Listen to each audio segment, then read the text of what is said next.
ತಿನ್ನುವವನಿಗೆ ರೋಗವಿಲ್ಲ ಅನ್ನೋ ಗಾದೆ ಮಾತಾ ಇದೆ. ಆ ಊಟದಲ್ಲಿ ರುಚಿ ಇಲ್ಲ ಅಂದ್ರೆ ಹೇಗೆ? ಪ್ರತಿದಿನ ಅಡುಗೆಯಲ್ಲಿ ನೀವೇನಾದ್ರೂ ವಿಭಿನ್ನ ರುಚಿ ಸಾಂಪ್ರದಾಯಿಕ ಅಡುಗೆಯನ್ನು ನೀವು ಯೋಚನೆ ಮಾಡ್ತಾ ಇದ್ದೀರಾ?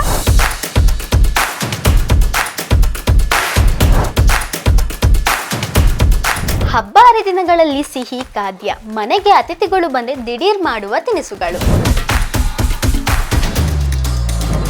ಹೀಗೆ ವಿಭಿನ್ನವಾಗಿ ಬಗೆ ಬಗೆಯ ಅಡುಗೆಗಳನ್ನು ನಾವು ಪರಿಚಯಿಸುತ್ತಿದ್ದೇವೆ ಐಸಿರಿ ಟುಡೇ ವಾಹಿನಿಯಲ್ಲಿ.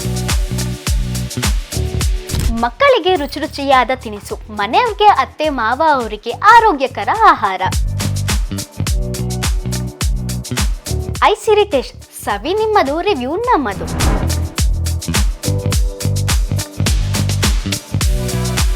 ಸವಿ ನಿಮ್ಮದು, ರಿವ್ಯೂ ನಮ್ಮದು.